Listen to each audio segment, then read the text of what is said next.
ಯಡಿಯೂರಪ್ಪ ಅವರು ಕುಮಾರಸ್ವಾಮಿ ಅವರು ಬಂದು ಹೇಳಿದ್ದಾರೆ ಮಕ್ಕಳಿಗೆ ಅಸ್ತ್ರ ಬಿಟ್ಟಿರುವಂತದ್ದು ನಾವು ಕೂಡ ಅವ್ರು ಯಾವ ಅಸ್ತ್ರ ಬಿಟ್ಟವ್ರಂತೆ? ದೇವೇಗೌಡರು ಸೋಲಿಸಿದ್ರು. ಹೌದಪ್ಪ, ದೇವೇಗೌಡರು ಸೋಲಿಸಿದವ್ರೆ ಪಕ್ಕದಲ್ಲಿ ಕುಂಡಿಸ್ಕೊಂಡು ಈಗ ಬಂದು ನಾನು ಸೋಲಿಸಿ ಅಂತ ದೇವೇಗೌಡರು ಹೇಳ್ತಾರಲ್ಲ. ಅವ್ರೇನಾದ್ರು ಎಲ್ಲರ ಸೋಮಣ್ಣಗೆ ಒಟ್ಟು ಕೊಡಿ ಅಂತ ಹೇಳವ್ರ? ನನಗೆ ಸೋಲಿಸಿದವ್ರನ್ನ ಸೋಲಿಸ್ಬೇಕಪ್ಪ ಅಂತಾರೆ. ಪಕ್ಕದಲ್ಲೇ ಕೂತಾರಲ್ಲ ಅತ್ತ ಇತ್ತ, ಅವ್ರನ್ನೂ ಸೋಲಿಸಿ ಅಂತ ಹೇಳೋದು ಅವರು. ವಾಲ್ಮೀಕಿ ಸಮುದಾಯ ರಾಜಣ್ಣವ್ರ ಮಾತು ಕೇಳಬೇಡಿ ಅಂತ ದೇವೇಗೌಡರು ಕರೆ ಕೊಟ್ಟಿದ್ದಾರೆ. ನೋಡ್ರಿ, ನಾನು ವಾಲ್ಮೀಕಿ ಸಮುದಾಯದ ನಾಯಕ ಅಲ್ಲ, ಗೊತ್ತಾಯ್ತಾ? ನಾನು ಎಲ್ಲ ಜಾತಿಲಿರ್ತಕ್ಕಂಥ ಬಡವ್ರ ನಾಯಕ. ನನಗೆ ಜಾತಿ ಇಲ್ಲ, ಏನಿಲ್ಲ. ದೇವೇಗೌಡರು ಬರೀ ಒಕ್ಕಲಿಗರ ನಾಯಕ ಅಂತ ಹೇಳಿದ್ರೆ ಒಪ್ಕೋತಾರ? ಮತ್ತು ಅವರೇನು ವಾಲ್ಮೀಕಿ ಸಮುದಾಯದವ್ರಿಗೆ ಏನು ವಿಶೇಷವಾಗಿ ಕರೆ ಕೊಡೋಕೆ ಏನಿದೆ ನೈತಿಕ ಹಕ್ಕು ಅವರಿಗೆ?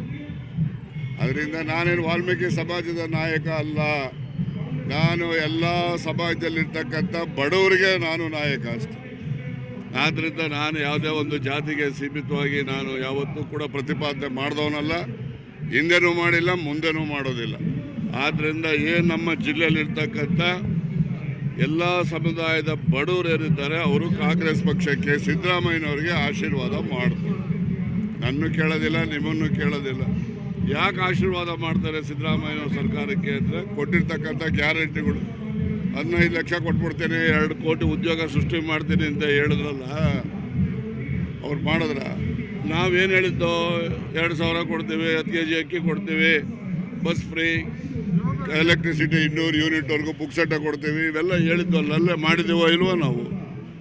ನಾವು ಸತ್ಯವಂತರು, ನಾವು ಹೇಳ್ದಂತೆ ನಡೆಯುವಂಥವ್ರು.